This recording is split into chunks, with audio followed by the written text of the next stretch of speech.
Hey guys, welcome back to today's video. So today is Saturday, January 19th, 2019, and we're going to be looking at a 2020, overall view in terms of the re-election of Donald Trump. So how can Donald Trump be re-elected? So we're going to look at an electoral map where he has a pathway to being re-elected, and it's getting very narrower as the days go on. Donald Trump is not doing too well in terms of approval. I guess it comes with the shutdown, of course, with the incumbent president. I'm not saying he's doomed with 2 more years left in office. All I'm saying is that it's not looking too good as we stand today, and that's pretty much where all of these predictions are coming from. On the side, there's an LTE logo. I'm going to get rid of it for now. I do not think it looks good rectangular because it doesn't really, square out, so it just pushes us up and it just looks a little weird. It's usually just in there for in case anyone tries to take my videos.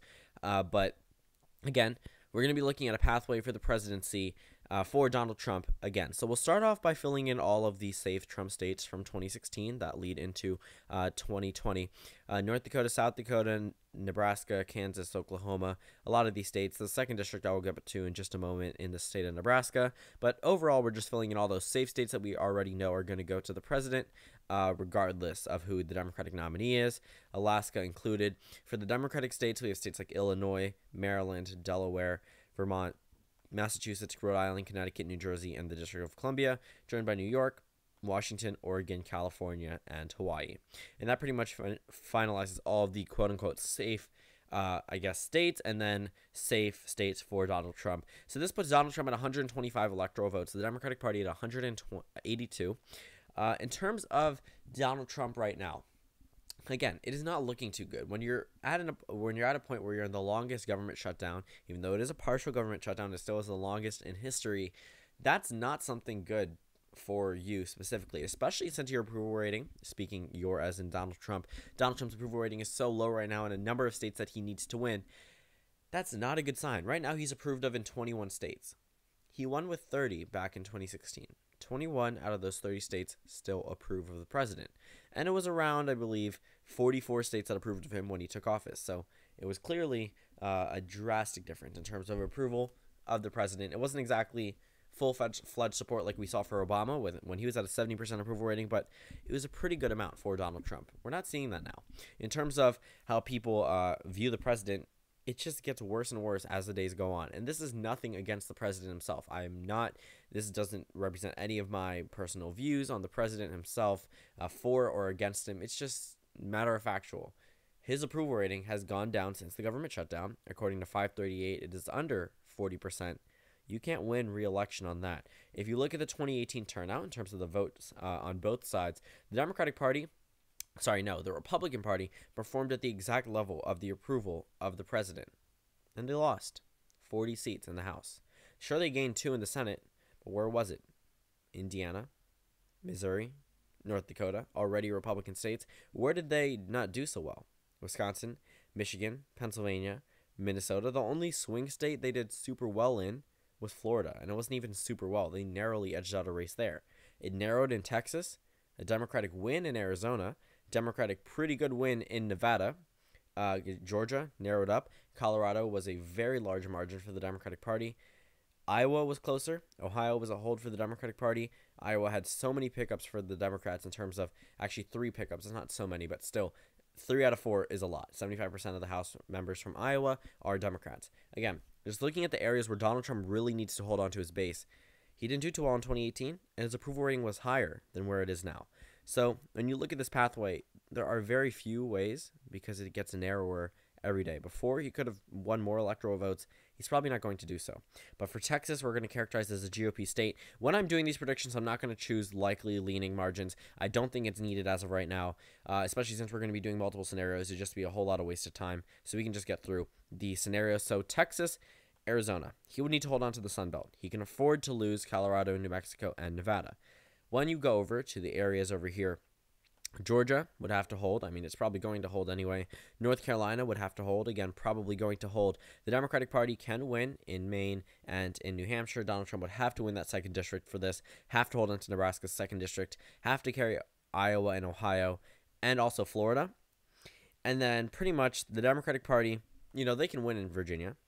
They can win in Minnesota. And now we're at a point where it's back to the 2016 map. Donald Trump needs to win one of these 3 states.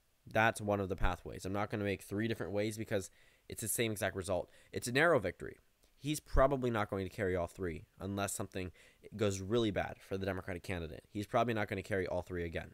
When you look at Wisconsin, he can win with that. The Democratic Party can win in Michigan and Pennsylvania. Another scenario would be if the Democratic Party loses in Michigan, they win in Wisconsin. Donald Trump still wins. Same thing. Go over to Pennsylvania, goes to the Republican Party. The Democratic Party takes Michigan. Donald Trump still wins. But these still group him in with Barack Obama and Woodrow Wilson, winning less electoral votes in their re-election bid than they did the first time around. And you can pretty much expect that. But another scenario, what if the Democratic Party carries Pennsylvania, Michigan, Wisconsin? Where does Donald Trump turn? Well, he's already won the southern states. The Democratic Party has already won without them. He would have to look up north, and that's pushing it. Okay, even if he turns New Hampshire, even if he turns Maine at large, the Democratic Party still wins, and this is a stretch. Even if he wins in Maine's 1st district, which did not flip for him at all in 2016, was not close, he would still lose the election. The whole thing is his scenario really relies on the Rust Belt. But again, let's say the Democratic Party is doing so well in the Rust Belt, they fail to care about states like Nevada, which still, Nevada goes to the GOP, Democratic Party still wins. They would have to win a state like Colorado to win here. Or another stretch, the Democratic Party carries Colorado and Nevada. Donald Trump carries Virginia. That would be a realistic scenario 4 years ago. 2014 was probably the peak for the GOP at that point, and maybe Virginia could have gone red. Not now. Virginia is a Democratic state. Donald Trump could possibly win with these 3 Rust Belt states and expand on it, but what Democratic nominee would really be that bad? Unless something happens during the campaign season that pretty much takes them down, not much is going to change between the 2016 map. But again, let's see if there's any other scenario where Donald Trump wins the election without the Rust Belt. He has Iowa, he has Ohio, North Carolina, Georgia, Florida, Texas, Arizona, Maine 2nd District, Nebraska 2nd District. The only true toss-up states out are Nevada and Colorado, which are still Democratic states. If Donald Trump wanted a real scenario, his most realistic scenario at winning the presidency would probably be through the state of Pennsylvania. This is the state that approves of him most out of Pennsylvania, Michigan, Wisconsin, Minnesota, Virginia, Colorado, New Mexico, and Nevada, and New Hampshire. The most out of all of those swing states. That's the one state that approves of the president the most. The Democratic Party by far has many more options to the presidency. They can win in the Rust Belt. They can lose in the Rust Belt and win across the Sun Belt if they run someone like Beto O'Rourke, which Texas is pushing it, so we'll give Texas away to the Republicans. But what's saying they're going to hold on to states that have a negative 12 approval rating of the president? Michigan and Wisconsin go to the Democrats. It ties it up. But if they're probably tying it up and they're probably winning here and here, they probably have a better chance in other parts. And that's still one scenario. The Democratic Party could win here and lose in Arizona. They could win in Florida and lose a state up here. They could lose Wisconsin as well. In fact, they might be able to lose the state of Michigan. Yeah, they could. So with a number of scenarios for the Democratic Party, Donald Trump's pathway is dwindling. We're making a lot of stretches as to how Donald Trump can win in 2020. Based off the 2016 math, 2018 math, 2017 math, it's not looking good for the president. Again, the best scenario would be Pennsylvania.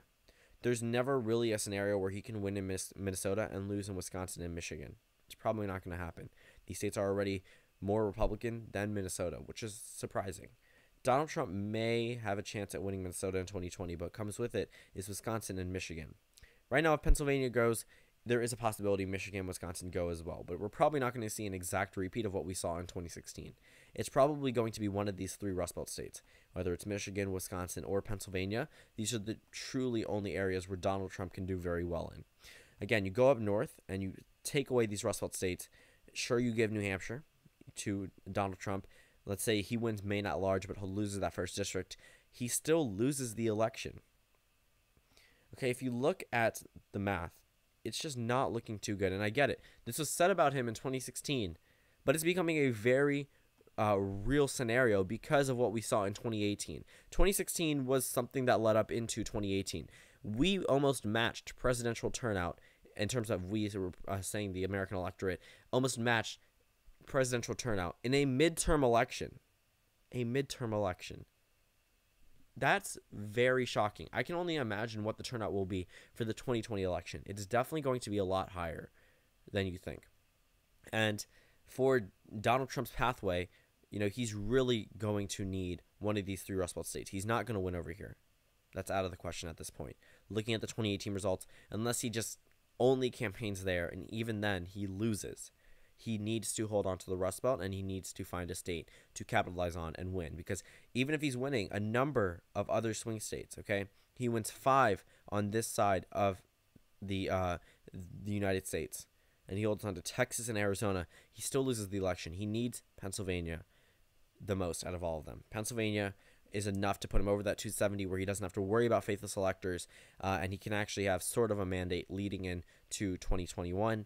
But again, Pennsylvania is probably the most realistic scenario as well, so that's all up to him. But again, there aren't that many pathways for the president in 2020, but it is possible for him to get re-election, just it's not likely at this point. So thank you guys for watching this video. Comment down suggestions below, and I will see you all tomorrow.